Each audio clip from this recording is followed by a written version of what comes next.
Bonsoir, mesdames et messieurs, Alexandre Baudouin et François Trépanier qui vous souhaitent la bienvenue à cette autre édition de Sport Express. Salut François! Il est chic, mon Alex. Ben écoute, comme on La grande reçoit, visite. ben oui, on reçoit un invité de marque, on va en reparler un petit peu plus tard. Non, ce n'est pas Nike ni Adidas. Vous allez voir tantôt qui on reçoit. Désolé pour ce nez quelque peu enrhumé. C'est une grippe, François. Écoute, c'est tellement drôle en ces temps de COVID. La semaine dernière, je suis allé avec mes parents pour la 3e dose. Oui, bon, bravo. À Brossard, la Pinière, Oui. c'est ça? Et il y avait un endroit où c'était marqué prélèvement. Alors, en tant que bon citoyen, je savais bien que j'avais pas la COVID parce que du moins, j'avais beau lire puis je me disais, j'ai pas les symptômes. Je suis allé quand Tu même. vas quand même te faire tester. Le lendemain, j'ai reçu le courriel.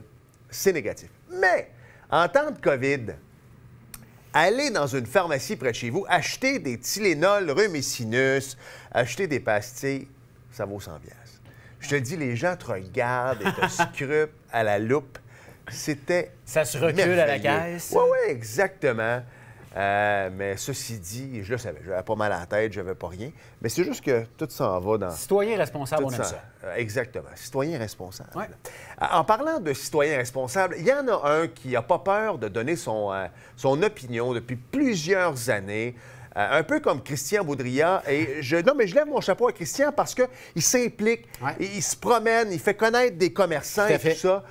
Et notre invité, en fait, cette semaine, c'était un peu ça, mais lui, il s'est lancé en politique. Souvent, François. on dit, si tu critiques, mais là, ta face, sa pancarte, Ouais. tu sais, ben, il l'a mis sur la pancarte, son visage, Sébastien Godette, qui est avec nous, nouveau conseiller municipal du district 5, pardon, mais qui est également copropriétaire de Deck Hockey Saint-Jean-sur-Richelieu et H-Urbaine, donc ça va être tout un show.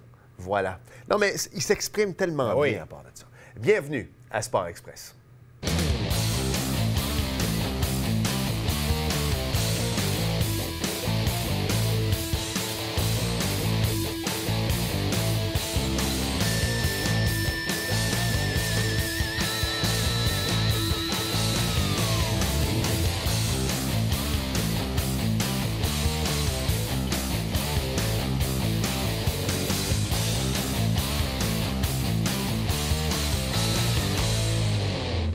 François, t'as vu que je me suis mis chic? Parce qu'on soit quelqu'un d'important. Ben oui, parce que tu m'as dit que c'est une étoile montante de la politique joannaise. Absolument. La semaine passée, c'est ce que tu m'as dit. Ben oui. Alors, il est le conseiller du district numéro 5, mais un C'est notre grand chum avant ami, tout. ben c'est ça, un grand ami de Sport Express.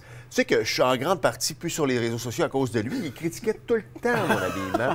Sébastien Godette avec nous. Salut les gars, Sébastien, Salut, comment ça va bien, merci. Hey, d'abord, félicitations pour ta Merci victoire. beaucoup, Ouais, merci. bravo. Je t'ai demandé hors d'onde parce que je gagne ma vie à Saint-Jean depuis à peu près 20 ans, mais j'habite pas Saint-Jean. Donc, c'est sûr que quand j'ai des questions sur la politique, je te le demande à toi, mais Ouais. t'as pas sorti personne. là. C'était un district qui était, un poste qui était Ouvert. vacant. Oui, c'était un siège qui était ouvert, donc le conseiller sortant, François Auger, avait décidé de ne pas se présenter.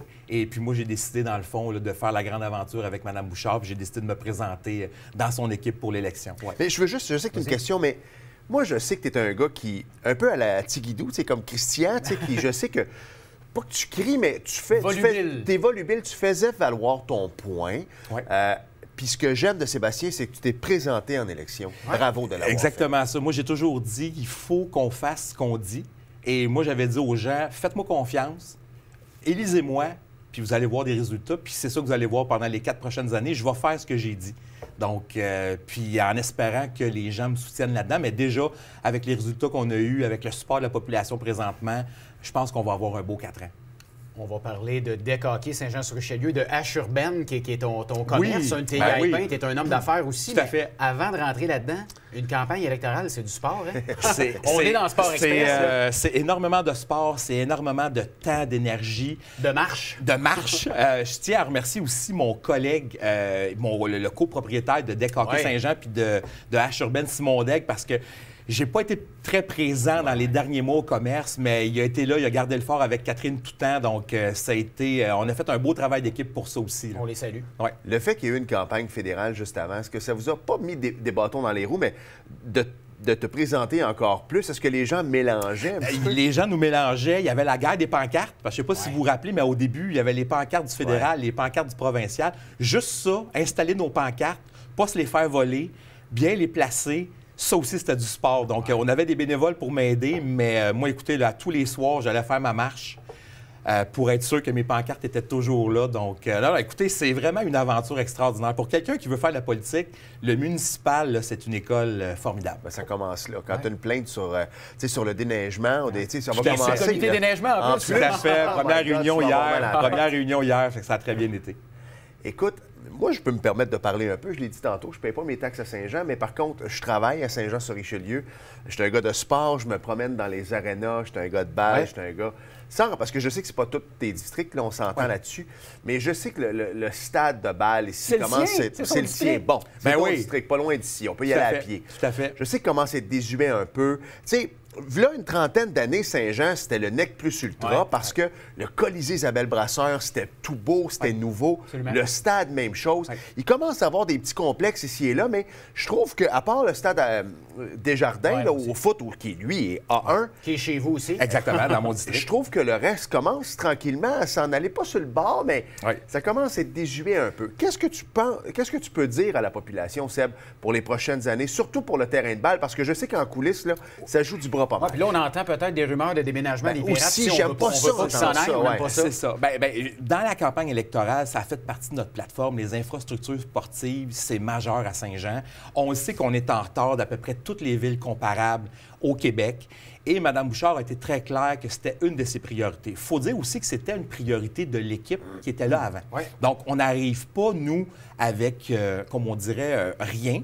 Il y a des projets, il y a des choses qui sont en marche, mais c'est sûr que nous, on veut accélérer ça, notamment le Colisée Isabelle Brasseur, la rénovation, la piscine, les terrains de baseball, le terrain Richard Lafontaine aussi qu'on veut mettre à jour. Ouais. Je sais qu'il y a des gros enjeux avec les pirates. Je me suis fait interpeller par eux durant la campagne électorale. Puis nous, on est clair, il n'y a pas question que les pirates de Saint-Jean s'en aillent ailleurs. On veut les garder à Saint-Jean, on veut s'asseoir avec eux. Je pense qu'il y a la famille Loiseau qui est impliquée dans le dossier. On veut s'asseoir avec eux puis on veut trouver des solutions parce que Saint-Jean, c'est une ville de balle. Absolument. Puis on a reçu François Lafrenière à l'émission, puis on en parlait pendant l'émission. Puis il faut que ça devienne un happening aussi pour la ville. Il faut que les jeunes joueurs de balle s'associent aux pirates. On les invite au stade. Les pirates, là, j'ai 43 ans, j'ai commencé à jouer à balle, j'avais peut-être 7 ans, mais de façon compétitive à 10. Moi, quand je venais jouer à Saint-Jean, je jouais contre les pirates. C'était gros, là. C'est ça. Puis moi, voyez-vous, j'ai suivi les pirates toute ma vie. Je me suis occupé des pirates de Saint-Jean. J'ai été directeur général des pirates de Saint-Jean pendant 2 ans, à l'époque où mon cousin David Valiquette jouait. C'est une organisation que j'apprécie. On a une association de baseball mineur à Saint-Jean qui est une des plus grosses associations au Québec. Tu peux pas avoir à la fin du programme une équipe de haut niveau qui peut nous représenter partout au Québec. Fait que moi, je suis tout à fait ouvert à leurs projets. Puis je veux les aider là-dedans. C'est le fun d'entendre ça. Bien, c'est le fun certain parce que, tu sais, ce que j'entends souvent de l'extérieur, encore là, moi, je suis pas un gars de la région, mais je parle à bien du monde, c'est que Saint-Jean, on entend les géants, parce que ça commence à être provincial pas mal rendu là. On entend les Celtics, c'est une belle organisation. Mais souvent, les autres sports disent « Ah, on est à la traîne un peu, on parle moins de nous autres. Mais tabarouette, quand je regarde les infrastructures, Seb, j'ai comme pas le choix d'être d'accord avec eux autres. On est rendu là, puis ça va passer par des infrastructures de qualité pour être capable de nous développer au niveau des sports. Puis, tu sais, on avait les Castors, on avait les Lynx. Qu'une ville de 100 000 habitants n'a pas d'équipe de hockey professionnelle. Tout à fait. On a perdu nos équipes dans le junior majeur, on a perdu nos équipes dans le semi-pro. Il y avait des beaux succès. Je pense, entre autres, au Dragon d'Iberville, qui a été un succès à Iberville pendant plusieurs années. L'aréna était trop petite. On les a déménagés dans le Colisée Isabelle Brasseur. Finalement, ils sont partis. Fait qu'à un moment donné, tu te dis, nos infrastructures, c'est la base pour attirer des équipes. Puis en même temps, c'est que si tu veux embarquer les citoyens là-dedans, bien, tu dois être capable, au jour le jour, de les faire vivre, ces infrastructures-là. Puis nous, bien, c'est ça qu'on veut. On veut pas juste avoir des infrastructures pour attirer des équipes, mais on veut avoir quelque chose que les gens vont pouvoir se servir à tous les jours. Donc, mais on travaille fort là-dessus, puis vous allez voir, on va avoir je pense qu'on va avoir des belles annonces à faire dans les prochaines années par rapport aux infrastructures sportives. Tu sais, c'est la grosse mode, dans les isatistes de ce monde et ces choses-là. Si tu avais là, je ne vais pas te mettre dans le trouble non plus, mais si tu avais un investisseur qui arrivait avec des sous, est-ce que Mme la mairesse serait prête à écouter aussi? On est ouvert à tout. On est ouvert à tout parce qu'à la fin, on veut que ce soit le citoyen qui soit le gagnant. Qui en bénéficie. Que ce soit la ville de Saint-Jean ou que ce soit quelqu'un du privé, s'il y a des gens qui sont intéressés de faire des affaires à Saint-Jean puis sont intéressés d'investir, parce que vous savez, bâtir des arénas comme à Chambly, là, c'est des millions de dollars. Il faut les entretenir. Donc, s'il y a des gens qui sont intéressés à ça, Il n'y a personne qui va être fermé à la ville. La seule chose, c'est qu'il faut s'assurer que ça soit fait de façon correcte. Il faut que ça soit fait aussi sur des terrains où on a le droit de mettre ce type d'infrastructure-là. Puis il faut avoir un plan. Fait que ça, si on a ces 3 ingrédients-là, moi, je pense que c'est possible. Mais on est ouvert. Depuis qu'on a été élu le 7 novembre, nous, le message est clair. Si vous êtes intéressé à faire des affaires à Saint-Jean, on est ouvert, puis on va vous écouter. Si on parlait de baseball tantôt, là, rapidement, avant de passer au... On a de la belle relève au baseball aussi, là, que ce soit le jeune Lanoux, le jeune Cyr qui performe au niveau d'équipe Canada. Ça prend un club aussi. Il faut mettre le baseball plus en valeur. C'est drôle parce que moi, je vous le dis, là, un de mes rêves, ça serait de renommer le boulevard Gouin le boulevard Claude-Raymond. Je pense à ça depuis des années. On a le pont Gouin, mais on n'a pas rendu assez hommage à un gars comme Claude Raymond. Puis Claude Raymond... Attendons pas qu'il soit plus là. C'est ça. Puis as-tu droit, si j'ai d'autres questions, as-tu le droit de le faire de son vivant? Tout est possible. Okay. Tout est possible. La seule chose, c'est que, comme je disais, c'est que ne perdons pas de vue qu'un gars comme Claude Raymond, il a mis Saint-Jean sur la map au niveau du sport professionnel. Puis il y a des jeunes présentement qui veulent poursuivre ça. Fait on peut-tu avoir des équipements? On peut-tu mettre en valeur ces jeunes-là à Saint-Jean dans des équipements qui ont du bon sens, puis d'attirer aussi des événements. Parce que moi, comme je disais, je veux pas juste que nos jeunes fassent du sport, mais je veux attirer des événements à Saint-Jean où les gens vont dire « Wow, ils ont des belles infrastructures, on va venir tenir nos événements à Saint-Jean », comme un peu il se passe à Granby, comme un peu il se passe à Montréal. Donc, Saint-Jean, on est capable de faire ça. Sébastien, c'est le nerf de la guerre. Tu sais, je travaille dans l'industrie touristique. On parle de tourisme sportif. C'est bien beau vouloir travailler le tourisme sportif, aller chercher des gens, des tournois, l'amener ici, mais à la base, est-ce que tes installations sont convenables? La réponse ici, c'est non. C'est non. Pour présentement, c'est non. Puis comme je vous dis, on a des projets. Je sais que les fonctionnaires travaillaient déjà sur des choses. Je pense que Mme Bouchard ne peut pas annoncer quelque chose tout de suite parce qu'il y a des enjeux budgétaires aussi à respecter. C'est ce que j'allais dire. Mais vous allez voir, je pense que vous allez avoir des bonnes nouvelles dans les prochaines années. Tu sais, on dit souvent, je me souviens, mais Claude Raymond, pour notre génération, à nous autres, on ne l'a jamais vu jouer à la balle. On s'entend, là, nous autres, c'est Radio-Canada, c'est CKAC. Exactement, en tant qu'analyste. Puis les matchs dans l'Ouest, tu l'as dit, on s'endormait sur la voix de Claude Raymond. Mais il faut que les jeunes se souviennent de lui. Tu sais, un jeune dans la rue qui voit Claude Raymond passer, c'est pas tout le monde qui va l'arrêter. Alors, je me dis qu'à un moment donné, c'est notre travail à nous autres. Tu sais, Seb, si tu es capable d'amener. Puis il a tellement aidé de jeunes avec sa fondation. Exactement. Fait qu'il faut que les jeunes sachent qui est Claude Raymond. Exactement. Fait que moi, vous avez un allié. Moi, je suis un allié de ce projet-là, puis je veux le concrétiser de son vivant aussi. Là. Il reste 2 minutes, puis j'ai pas envie de partir sur le deck ou encore sur la hache, parce que exactement pour la deuxième partie, ça fait 1 mois là, que tu es en poste. Est-ce qu'il y a des choses que tu t'es dit, je savais que c'était pour être compliqué, mais tabarouette, je pensais pas que c'était pour être comme ça. Il y a énormément de travail. Les gens qui disent que les politiciens ne travaillent pas ou on les voit uniquement aux séances du Conseil, je vous dirais, venez faire les semaines qu'on fait. Il y a énormément de travail, énormément de comités, beaucoup de décisions à prendre. Parce qu'il faut comprendre que l'appareil municipal, il n'a pas arrêté. Oui, il a ralenti un petit peu pendant la campagne, mais il reste qu'il y a des enjeux. Voyez-vous, on a un budget à adopter bientôt. On a à donner des enlignements à l'administration. Bien, il faut être en mesure de pouvoir connaître les dossiers avant de se prononcer. Donc, je sais que Mme Bouchard est là à 7 heures le matin, à tous les jours. Et les conseillers, on est dans nos comités. On a beaucoup de comités. Moi, vous avez tous des emplois. Tout à fait. Puis on a des enfants. Puis on a toutes sortes de choses. Donc, c'est beaucoup d'investissement.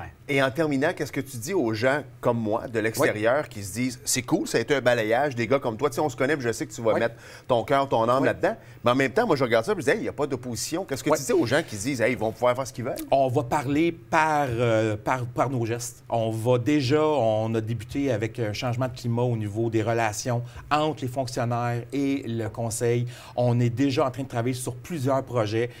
Vous allez voir des choses dans les prochains mois qui vont probablement vous plaire.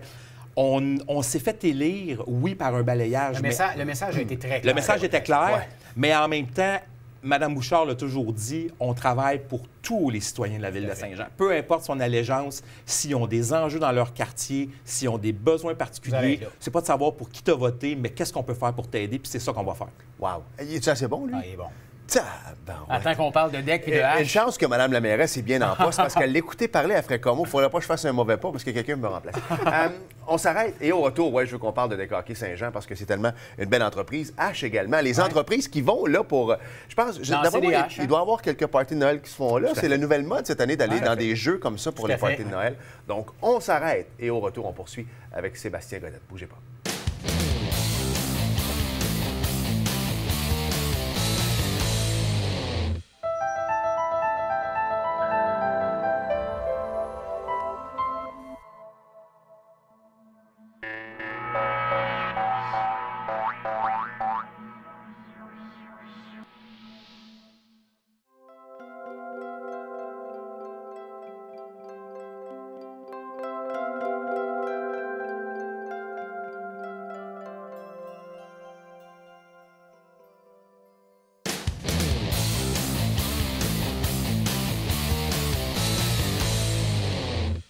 Nous sommes de retour à Sport Express.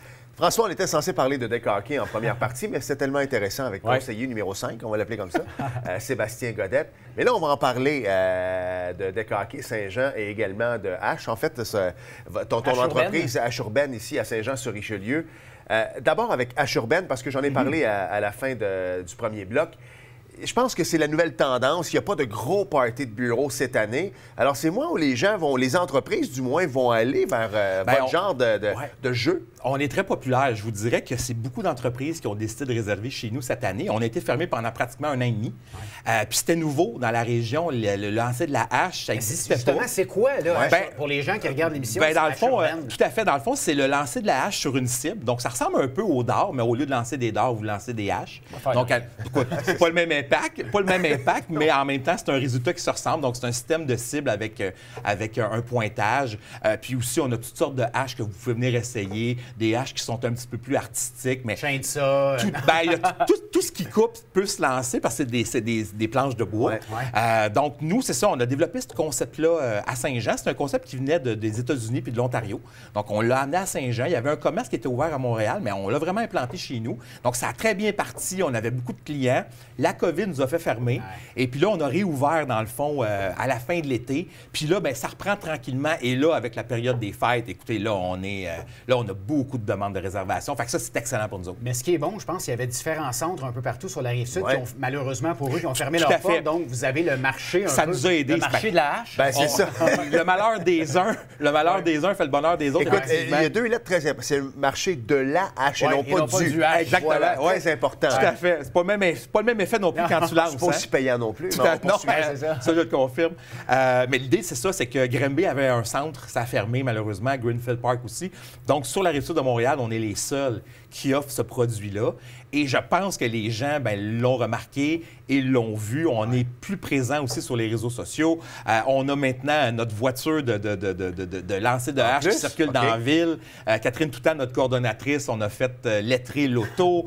Fait qu'on est très présent pour justement dire aux gens qu'on existe et puis que s'ils veulent jouer, s'ils veulent découvrir cette activité-là, dans le fond, ils peuvent... Ça coûte pas cher, hein? C'est pas cher. Dans le fond, c'est 25 $ par personne pour 1 heure et plus de lancer. Pour les enfants, c'est 20 $. Qu'est-ce qui fait qu'on a augmenté un petit peu notre prix? Parce que les gens disaient avant, c'était un petit peu moins cher, c'est que c'est le prix du bois. Parce qu'on prend du bois pour la construction de maisons, c'est du 2 par 10, et puis vous savez que le bois a augmenté énormément. Donc, on a augmenté un petit peu nos prix, mais en même temps, on laisse les gens lancer un petit peu plus qu'1 heure maintenant, donc ça compense le prix. Ça revient à peu près au même quand il va au prorata. À quoi on peut s'attendre, justement? Parce que c'est bien beau de parler d'aller là avec le bureau, ça coûte 25 $, mais quand on arrive, d'abord, on voit des images là, actuellement, mais c'est comment on arrive, on s'inscrit, puis qu'est-ce qui suit? Là, dans le fond, avec la COVID, ce qu'on demande aux gens, c'est de réserver avant. Donc, les gens doivent communiquer avec nous, ils réservent, et par la suite, dans le fond, on va les accueillir à H Urbaine. Nous, on est situé au 435 rue Laurier à Saint-Jean. Au même endroit que le Décaquer. Même endroit. D'ailleurs, les clients de la H Urbaine peuvent être servis au bar. Donc, on vend les produits alcoolisés Labatt. Donc, il n'y a aucun problème. Les gens peuvent boire dans le commerce. Donc, dans le fond, les gens vont arriver. On va d'abord leur présenter les mesures sanitaires. Les gens peuvent jouer sans masque, mais ils doivent toujours remettre le masque s'ils vont au bar, parce que c'est une question de sécurité. Pour les déplacements. Tout à fait. Après ça, on va leur expliquer comment lancer la hache. parce qu'il y a une technique pour lancer la hache. Donc, on leur explique ça. Ça dure à peu près une dizaine de minutes. Et par la suite, on va les inviter, dans le fond, à prendre place puis à jouer. Habituellement, ce sont 2 par cible. Donc, si c'est un gros groupe, bien, ils vont occuper... On a 6 cibles, nous autres, donc ils vont occuper toutes les cibles. Et ils vont jouer pendant 1 heure des parties. Donc, une partie de lancer de hache, c'est 3 manches de 5 lancers, puis on compte les points. Donc, et on a toujours un employé qui est sur place. Si jamais les gens ont des enjeux au niveau du lancer de la hache, la technique, place-toi comme il faut, t'es pas placé comme il faut, recule-toi, avance-toi. Donc, il y a toujours quelqu'un qui est là pour s'assurer que les gens, au bout de la ligne, plantent. T'arrives pas là, voici tes haches. Non, c'est ça, vas-y. Tout à fait. Puis genre, il y a pas de, tu peux pas faire de trick shot, tu peux pas lancer ça de n'importe quelle façon. On peut pas y aller de dos, là. Pas du tout, pas du tout. Puis dans le fond, c'est bien important. Il y a une technique de lancer de hache. Puis si vous voulez avoir du plaisir, bien, vous devez suivre cette technique-là. Tout à fait.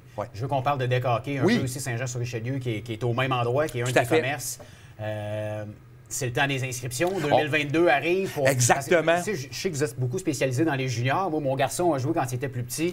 Ils grandissent, on va les réinscrire, mais c'est le temps de s'inscrire. C'est le temps pour l'adulte puis pour le junior. Dans le fond, ce qui est le fun aussi, c'est qu'on est rendu maintenant avec l'association NBHPA, qui est une association qui regroupe à peu près tous les joueurs de deck hockey au Québec. Donc, ça un peu le Hockey Québec du deck hockey? Oui, tout à fait. Dans le fond, ça l'encadre le sport et en même temps, ça permet aux enfants, je vous donne un exemple, aux enfants d'avoir des activités, de participer à des tournois un petit peu partout au Québec. Pour les joueurs adultes, ils ont des assurances aussi. Donc, si les gens se blessent pendant qu'ils viennent jouer chez nous, ils sont couverts par une assurance. Donc, c'est un bel avancement. Il y a aussi maintenant un système de cotes.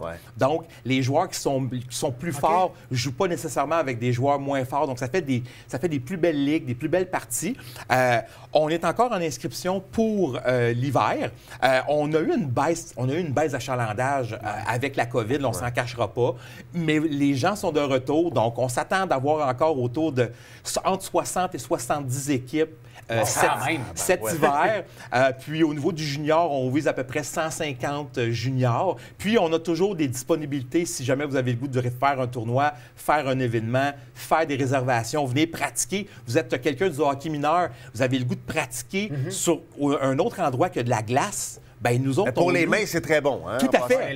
Tout à fait. On a beaucoup d'équipes du hockey mineur de Saint-Jean, puis même de Chambly, qui viennent à notre centre pour faire des pratiques, donc des pratiques plus physiques. Donc, puis ça développe d'autres aspects du hockey aussi. Là. Tout à fait. Juste pour mettre les gens, parce que tu parlais que vous êtes dans une association maintenant, donc quelqu'un, par exemple, qui jouerait dans la grosse classe à la Coupe Burroughs, des choses comme ça, pourrait peut-être pas s'inscrire dans une petite classe chez vous. C'est juste pour essayer d'avoir le plus d'égalité possible. Il y a un système de pointage et avant, c'était chaque centre qui déterminait ses cotes. Maintenant, c'est des cotes qui sont provinciales. Ça veut dire que si un centre décide qu'un joueur est trop fort pour jouer dans telle ligue, bien, les autres centres au Québec vont le savoir. Donc, il y a plus de communication entre les centres de deck hockey. Puis nous, c'est plus facile de s'assurer de valider les équipes pour que les gens aient tous la même chance de gagner. Je veux que tu nous parles un peu de la popularité du deck hockey, parce qu'on en entend parler de plus en plus d'années. Là, je comprends, il y a eu la COVID, là, mais tu sais, la Coupe Burroughs fait tout un travail pour mettre le deck hockey également de l'avant. Comment tu vois ça, toi, en tant que propriétaire de centre? C'est un sport qui est en pleine effervescence. Moi, je vous dirais que quand j'ai commencé à m'impliquer dans le deck hockey, il y a peut-être 7-8 ans, je pensais jamais que le sport aurait un tel essor. Il y a énormément de complexes de deck qui se bâtissent au Québec, puis des complexes neufs. Là, on parlait des infrastructures sportives tantôt. Il y a certaines villes qui, eux, font le choix d'investir dans le deck hockey, là, de construire des infrastructures de deck hockey. Donc, à Saint-Jean, on n'est pas rendu là, mais il y a un peu partout dans la région de Montréal, des nouveaux centres. Puis il y a des gens qui choisissent de jouer au deck hockey et de ne pas jouer au hockey sur glace. Ça, il y a un mouvement d'enfants. Il y a une différence de coût aussi. Ben oui, une saison, nous autres, aux juniors, c'est 185 $. Puis l'équipement aussi. Tout à fait, c'est beaucoup moins dispendieux. Puis, bien, c'est un prix qui est fixe. Et il n'y a pas d'autres frais. Là. Donc, une famille qui a plusieurs enfants ou une famille qui a peut-être moins de moyens, bien, le deck hockey, ça va satisfaire leurs besoins. Là. Juste rapidement, pour les gens qui veulent avoir la différence, le deck hockey et le hockey cosum, c'est quoi la différence? Le hockey bonne question. Bon, le hockey cosum, ça se passe habituellement dans un gymnase. Il n'y a pas vraiment de surface. Hein, c'est la surface du gymnase. Il n'y a pas de bande. Hein, c'est vraiment le gymnase. Tandis que quand on parle de deck hockey, c'est une surface en plastique alvéolée, qui amène une certaine résistance. Et on est vraiment dans un concept d'aréna, donc avec les bandes, le banc des joueurs, les estrades, le tableau indicateur, il y a un arbitre, il y a un marqueur. Donc, C'est très encadré. Au niveau du plaisir de jouer, tu sais, jouer dans, comme on dirait, tu joues dans un gymnase avec les monkey bars en arrière, la balle est toujours prise. Bon, c'est pas le même genre d'activité. Okay. Puis, il y a beaucoup de ligues de hockey COSOM qui ne peuvent plus jouer dans les écoles à cause de la COVID, qui viennent maintenant jouer chez nous aussi. Est-ce que vous devez faire de la discipline? Écoute, je sais que c'est très compétitif et ça le devient de plus en plus. Est-ce que les arbitres ils ont un rôle assez important? Oui, puis c'est d'abord, je tiens à les saluer parce que... Parce qu'ils sont là d'abord. C'est ça que je disais. Moi, je suis très, très content parce que nous autres, on a des gars engagés au Deck-Saint-Jean. C'est des gars que ça fait longtemps qu'ils sont arbitres chez nous. On en a des nouveaux aussi. Donc, je tiens à les remercier parce que sans eux autres, sans les marqueuses, sans les serveuses, on n'a pas de ligue. On n'a pas de commerce. Donc, je tiens à les remercier. Puis oui, effectivement, il y a eu une adaptation à faire dans les dernières années parce qu'à un moment donné, c'est que tu ne viens pas régler tes comptes au deck hockey. Tu t'en viens jouer, dans le fond. Tu t'en viens faire un sport comme tu allais à l'aréna dans le temps, comme tu allais au... Tu t'en viens de changer les idées. Fait que c'est sûr que oui, effectivement, on a maintenant un comité de discipline. On a maintenant un coordonnateur des arbitres, justement, pour être en mesure de pouvoir encadrer tout ça. Là. Parce que, tu sais, quand tu es rendu à 70 équipes, que tu classes tes joueurs, que tu classes... Tu sais, tu as différentes classes maintenant, mais c'est sûr qu'il y en a qui viennent jouer qui sont meilleurs. Donc, le calibre augmente, mais le niveau d'intensité aussi. C'est sérieux. Et ces gars-là s'en viennent pas. Et ces filles-là s'en viennent pour gagner. C'est ça. Si t'es coté puis tu peux monter, tu vas vouloir... Puis, tu sais, Saint-Jean, on a une bonne réputation comme centre. Ça fait longtemps qu'on existe. Donc, on a des équipes qui viennent d'un petit peu partout dans la région de Montréal. Fait que c'est sûr et certain que pour eux autres, c'est très compétitif. En même temps, on essaie toujours d'expliquer aux gens que tout le monde travaille le lendemain, que c'est une ligue amicale. Puis qu'à un moment donné, ben il y a un après-coup aussi à ta partie. Là, donc... toujours un plaisir, ça a passé vite, ce 22 minutes-là avec Sébastien. Alors, monsieur conseiller numéro 5, merci beaucoup. Merci. Joyeux temps des fêtes à tout le monde. Joyeux temps des fêtes. Merci de ton implication. Puis le meilleur pour tes commerces en 2020. Salutations à Mme Bouchard. Merci. On s'arrête. Et au retour, écoute, il n'y a plus de NASCAR. Tu veux-tu parler de quelque chose? Écoute, on va trouver. Ben non, mais... Je sais que Sébastien est un grand fan de NASCAR. J'aurais aimé ça, peut-être qu'on en parle quand même. Oui, mais non, mais attends une minute. Il y a toute qu'une course de Formule 1, la dernière. Non, mais c'est vrai, on en parle des fois. C'est terminé à mi-saison. Là, ça va brasser au cours de la prochaine course. Bougez pas.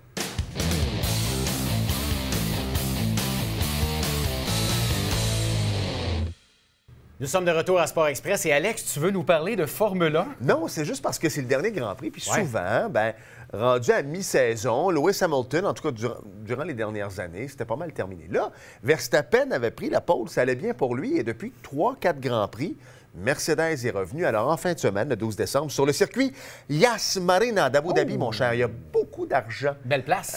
Qui se promène là. Puis il fait chaud, pas à peu près. Alors, c'est le dernier Grand Prix de la saison. Ça va jouer entre Max Verstappen et Lewis Hamilton. Merci à Sébastien Godette. Merci François. Merci Alex. Merci à vous d'avoir été là. Et on se reparle la semaine prochaine. Salut. Bye bye.